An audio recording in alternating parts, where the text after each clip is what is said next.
Bonsoir à toutes et à tous et bienvenue dans cette émission spéciale 8 mars. Vous le savez, le 8 mars de chaque année, le monde célèbre la journée internationale de droits des femmes. Et pour la petite histoire, la journée internationale de la femme est née du mouvement syndical en 1908 lorsque 15 000 femmes ont défilé dans la ville de New York aux États-Unis pour réclamer des heures de travail moins longues, des meilleurs salaires et le droit de vote. Et c'est le Parti socialiste américain qui a déclaré la première journée nationale de la femme un an plus tard. Et l'idée de rendre cette journée internationale est venue d'une femme appelée Clara Zetkin. Voilà un peu pour la petite histoire, parce qu'il y a plusieurs femmes qui se demandent mais pourquoi on célèbre cette journée, pourquoi seulement le 8 mars, et pourquoi. Et donc vous aurez des réponses dans cette émission, ou bien c'est une occasion aussi à tous les ONG.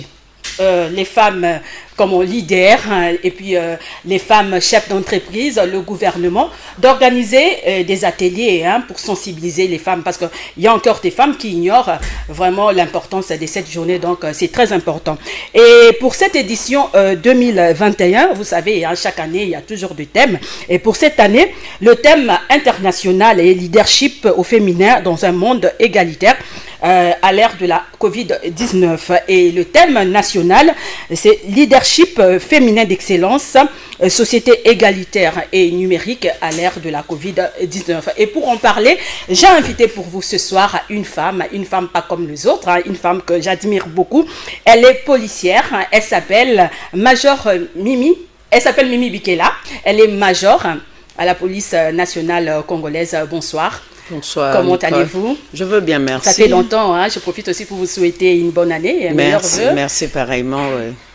En tout cas, merci d'être venu, merci pour votre disponibilité. Et Major Mimi, vous êtes commandant de l'unité de protection de l'enfant et puis des luttes contre les violences basées sur les genres. C'est bien cela. Oui. Et nous sommes au mois de mars, mois dédié à la femme.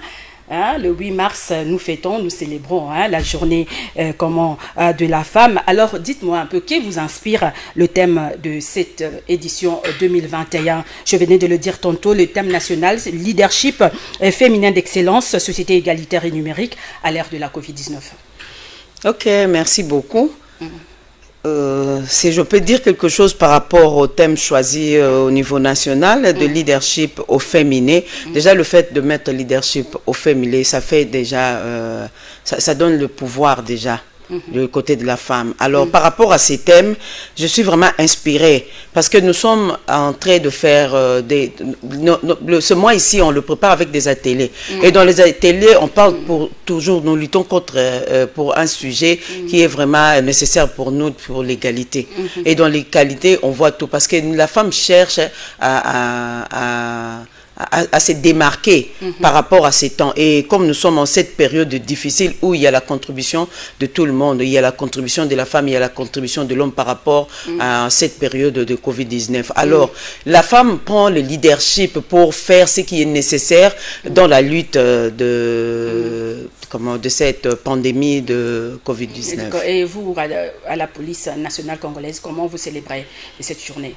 Bon, je crois que la forme change de plus en plus parce qu'au début là... Est-ce que vous avez organisé des activités? Oui, au début là, avec 8 mars, bon, nous le savons tous, c'était la ville remplie de femmes en train d'acheter le pagne, tout ça. Et puis on était allé même plus loin pour mettre dans l'esprit de l'enfant, même à l'école maternelle, qu'elle doit porter le pagne le 8 mars. Or, le plaisir pour moi, c'est de comprendre que les choses évoluent. Nous ne sommes plus à ces temps-là d'aller remplir la ville, faire des achats en cette période. Et même les femmes, les maris peuvent aller n'importe où. Et il suffit d'amener un pagne que la femme va porter le 8 mars et tout est fini. Nous ne sommes plus à ces temps-là. Et il y a même des femmes qui se fâchent si elles n'ont pas leur pagne. Oui, nous ne sommes plus à ces temps-là. Et nous, du côté de la police, on organise nos activités. Ce n'est pas en pagne, on organise avec le pantalon, en tenue. Et donc, nous sommes en train de faire les ateliers pour toujours essayer de voir comment augmenter le pourcentage de la femme, parce que c'est ce que nous sommes en train de chercher, puisque dans tout ce que nous pouvons organiser pendant le mois de mars, bien que nous célébrons le 8 mars à une seule journée, mais nous préparons ça pendant tout un mois. Donc on a commencé au début et finalement, finalement on va terminer jusqu'au 30 en train de parler et discuter autour de ce que la femme peut devenir, de ce que la femme peut faire, et pas par faveur, mais par méritocratie. Mais vous avez quand même le temps de sensibiliser les femmes, d'aller vers les femmes, sensibiliser les femmes, leur dire l'importance de cette journée. Oui, c'est ce que ignorent l'importance de cette journée. C'est ce que nous sommes. Donc on commence d'abord par nous-mêmes, par sensibiliser les femmes de la police qui doivent comprendre la raison de cette l'historique comme vous venez de donner. Ils doivent comprendre parce que on ne peut pas rester là seulement en train de célébrer. On attend le 8 mars, on célèbre sans pour autant connaître l'idée est venue d'où et ça a commencé comment. Alors, par rapport aux ateliers, on s'organise de sorte à expliquer à tout le monde l'histoire, la provenance de cette cérémonie. Pourquoi on célèbre ça. Et puis, l'idéal, donc l'idée principale, l'objectif, c'est de faire quoi, de devenir quoi. C'est ce qui est très important. On ne peut pas continuer à célébrer comme si c'était l'anniversaire de quelqu'un. Non, c'est pas l'anniversaire. Ce n'est pas une journée, c'est pas une journée de fête. Le 8 mars, déjà, c'est pas une journée, il faut savoir, ce n'est pas une journée. C'est une journée de concentration, de réflexion, c'est une journée de lutte. Et comme je venais de le dire tantôt pour la petite, c'est pas une petite histoire, c'est une très grande histoire. C'est juste une façon de parler parce que je ne saurais tout dire en 30 minutes. Donc il y a toujours beaucoup à dire sur la femme. Ben voilà. Alors c'est en 1990, je voulais préciser, une petite précision, c'était en 1997. C'est en 77 que les Nations Unies ont officialisé la journée du 8 mars. Ça devient international. Mais ça a déjà commencé, les mouvements avaient déjà commencé, des femmes, des féministes. Donc le mouvement, déjà après la Deuxième Guerre mondiale, il y a même en Grande-Bretagne, les femmes se sont battues pour obtenir le droit de vote. Et surtout les femmes, là, déjà pendant la guerre mondiale, qui accompagnaient les hommes avec même la nourriture, donc la femme a toujours joué un grand rôle pendant cette période, même des guerres, tout ça. Il y a eu des femmes qui sont aussi mortes pendant la guerre parce qu'ils accompagnaient leurs maris, ils amenaient de la nourriture pour leurs maris. Il y a même des femmes qui apportaient de munitions et tout ça pour accompagner leurs maris. Donc la femme a joué un grand rôle. La femme a joué, donc c'est pour faire comprendre un peu à nos téléspectatrices que non, cette journée, elle est vraiment très importante. Non, pas seulement même les téléspectateurs doivent comprendre la même chose parce qu'ils ne pensent pas qu'ils nous ont fait cadeau de ces mois. Non, c'était pas un cadeau. C'est une réclamation officielle. Donc nous sommes en train de lutter contre notre pouvoir arraché. Donc nous devons récupérer ça en bonne et due forme. Oui, les femmes doivent s'élever. Donc c'est un combat un peu féministe. Les femmes doivent s'élever donc pour prendre leur place dans la croissance de choix. Dans la croissance de la nation. Bien, voilà. Donc, et je voulais dire, vous êtes responsable d'une structure qui lutte contre les violences faites aux femmes. Et alors, quelles sont les difficultés que vous rencontrez dans votre profession? Bon, c'est vraiment compliqué. Nous rencontrons beaucoup de difficultés. Je suis dans le domaine de protection de l'enfant où j'ai un Aujourd'hui, nous allons plus parler de la femme. Oui. Nous sommes dans ces domaines-là de protection de l'enfant, où les enfants sont victimes de tout le problème que la femme subit au niveau de la maison. Et en ces temps ici, puisqu'on a parlé de pandémie, de Covid, de la période ici, et nous avons constaté qu'on a aussi des sérieux problèmes. Alors, le sujet d'actualité par rapport à mon domaine, c'est la violence perpétrés par des personnes, des partenaires intimes.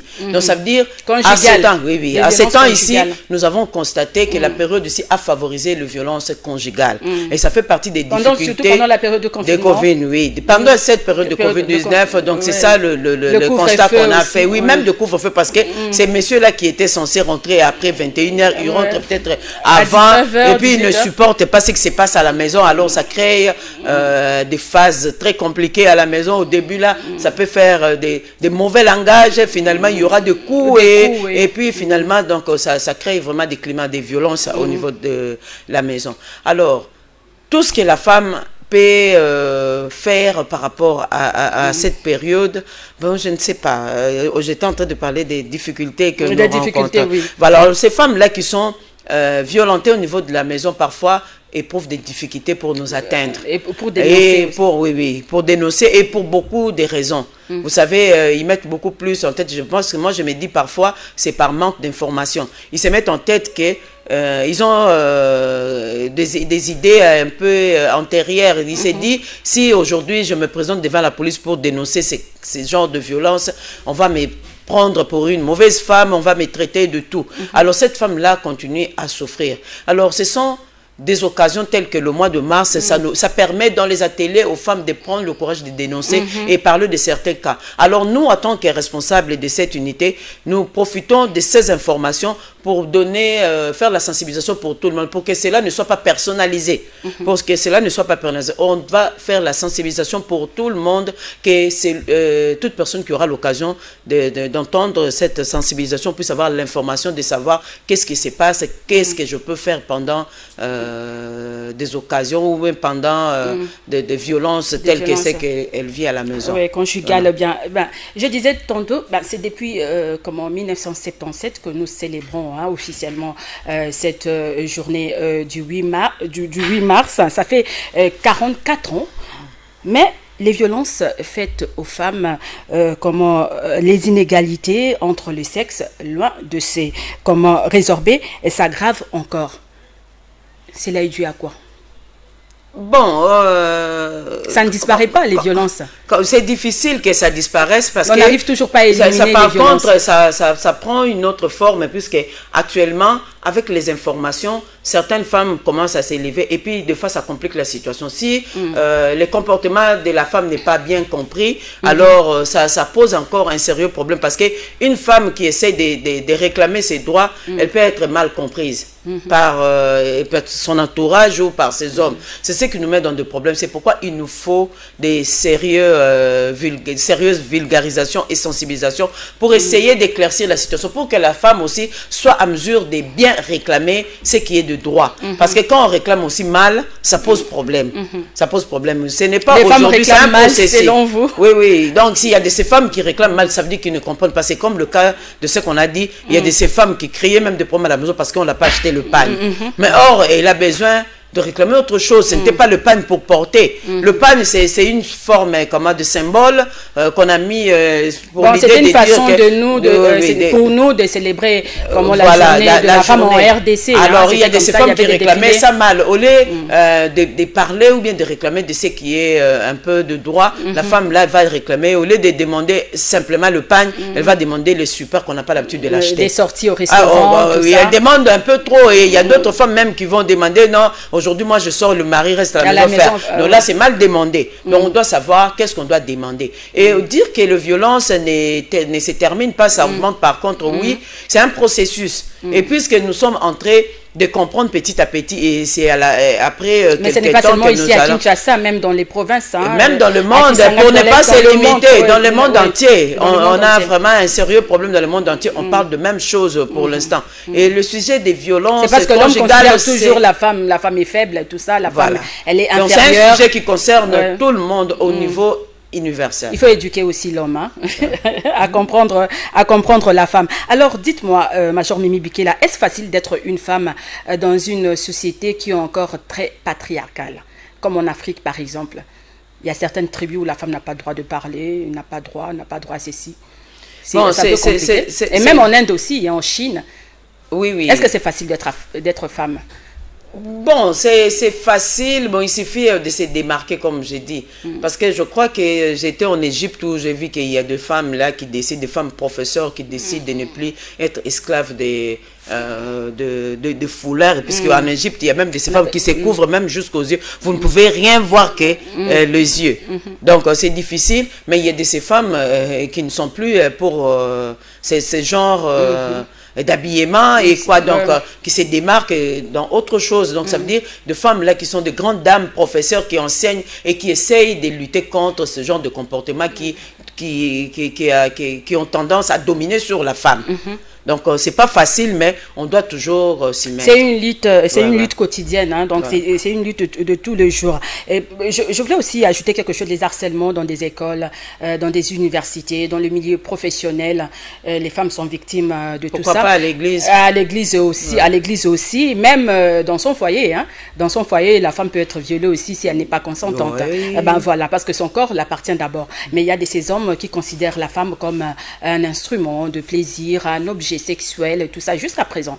Que dites-vous de cela? C'est pourquoi on a parlé tout à l'heure de violences perpétrées par des partenaires intimes. Oui. Oui, et quand on parle de partenaires intimes, on ne fait pas directement allusion aux mariés et aux conjoints d'une manière officielle. Même avec les amitiés, entre amis, petites amies et quoi, même les anciennes connaissances, ça veut dire de relations qui ont eu lieu longtemps, il y a de ces hommes-là qui font du mal, qui font de violence à ces femmes parce qu'elle était déjà une fois sa copine, parce qu'elle était déjà une fois sa femme, et ces messieurs se donnent le luxe de continuer à contrôler, avoir le contrôle de cette femme pour toute sa vie. Et c'est de la même manière au niveau des mariages. On ne se marie pas pour devenir esclave de l'autre, non.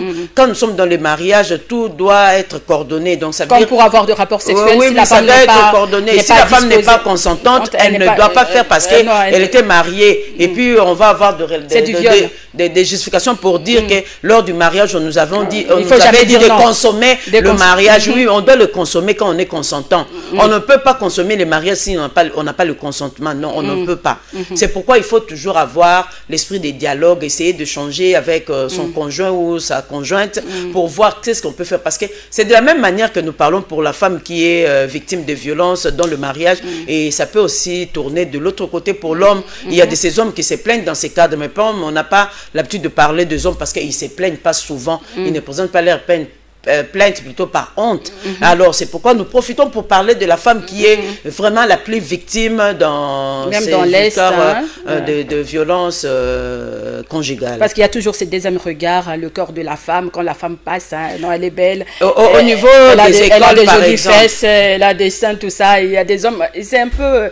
c'est compliqué, donc on ne regarde pas la femme, même au niveau du travail, être sexiste. On ne regarde pas la femme dans l'esprit de sa tête, de ce qu'elle peut faire, de ce qu'elle peut faire, oui. Non, on voit toujours la femme, on donne la chance plutôt à des femmes qui ont moins de beauté, et aux femmes qui sont un peu, qui représentent un peu quelque chose de joli là, on suppose que cette femme-là peut devenir ce qu'elle est seulement parce qu'elle est comme ça, parce qu'il y a sa beauté. Non, c'est ce qu'on doit déjà enlever en tête. Donc avec la femme est capable dans beaucoup de choses que nous savons tous, nous les hommes qui nous regardent maintenant là, savent bien qu'il y a de ces femmes qui ont dominé par rapport au point, par rapport à l'application au niveau sans pour autant des écoles, passer par quelque une chose. promotion canapé. Et jusqu'à présent, on essaye de douter de pouvoir ou bien de possibilités, de faveur, pas de faveur, mais de possibilités de pouvoir de la femme. Pourquoi les hommes sont encore en train de douter? C'est ce qui est un peu difficile. Mais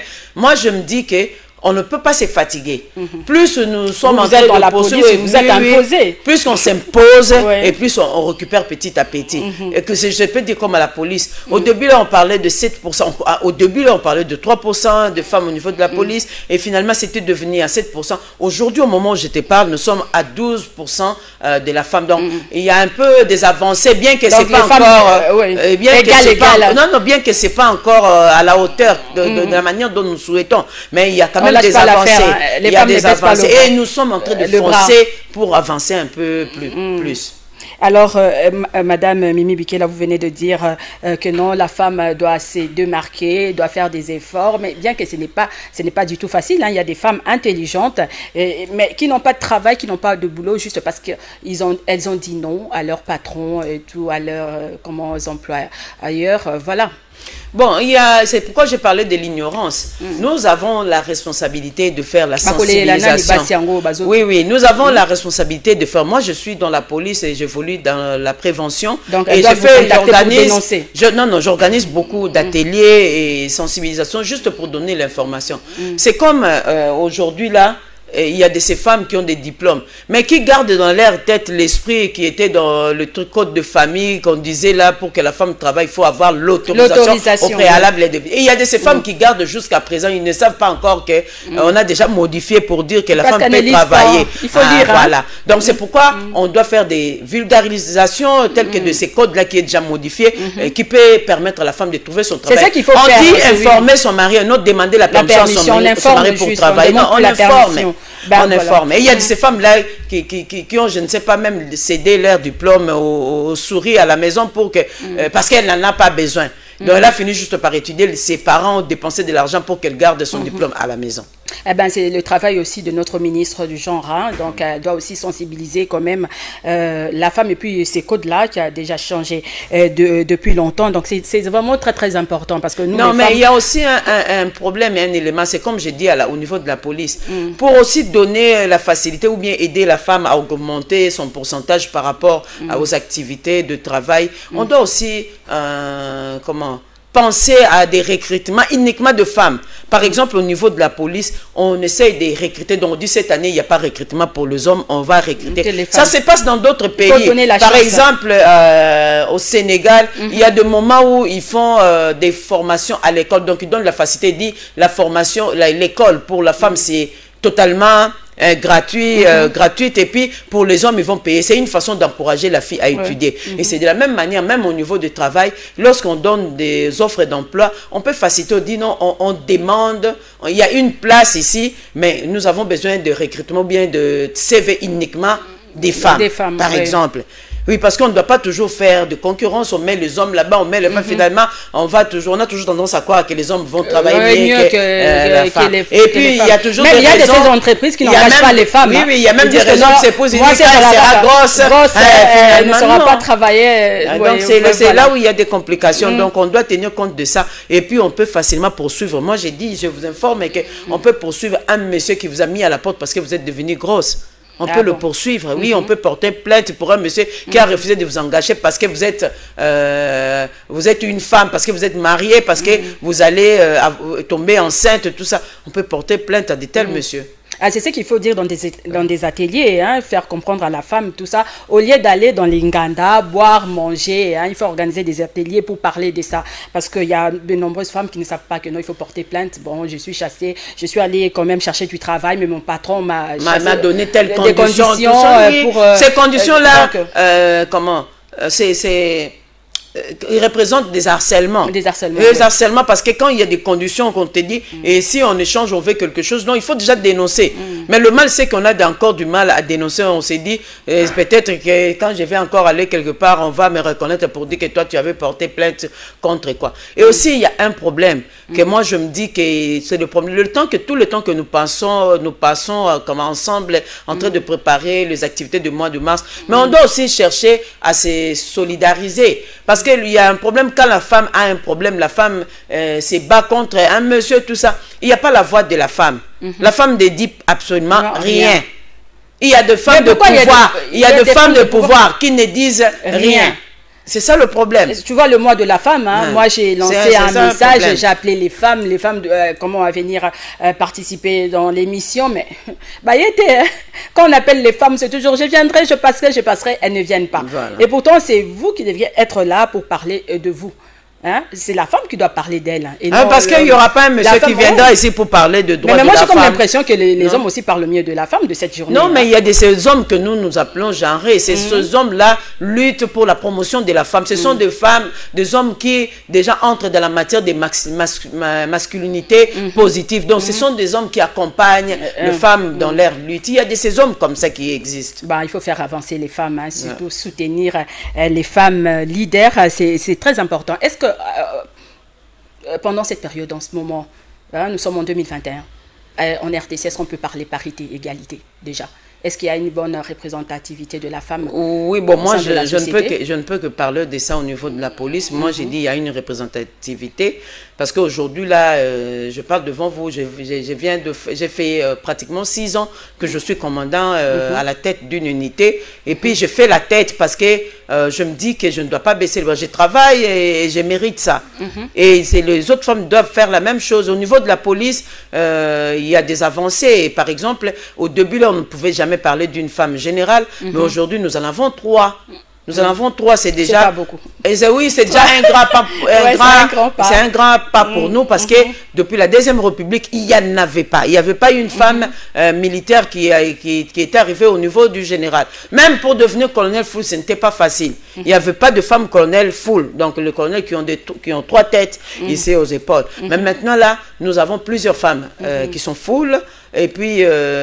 et nous avons 3 femmes qui sont générales au niveau de la police. Alors, ce sont déjà quoi? Donc, d'ici là, peut-être, si Dieu le veut, et si une fois le président de la République décide de signer, on aura encore d'autres femmes qui vont encore monter au grade de général. Je voulais aussi dire au niveau du Sénat, il y a 3 femmes. Hein, parmi, il y a Carole Aguito, tout ça. 3 femmes déjà au bureau du Sénat. Donc, ça fait déjà une bonne chose parce que maintenant, là, le souci, c'est pas seulement de prendre ce pouvoir, mais c'est plutôt de défendre le droit de la femme. Défendre ça d'une manière dont ça veut dire là où la femme est en train d'être étouffée par les hommes, essayer de parler pour cette femme-là. Parce qu'on ne peut pas être là et être à la fois responsable et être à la fois ennemi de la femme. Ouais, c'est même pour cela que l'ONU a rendu cette journée internationale officielle, hein, homme comme femme.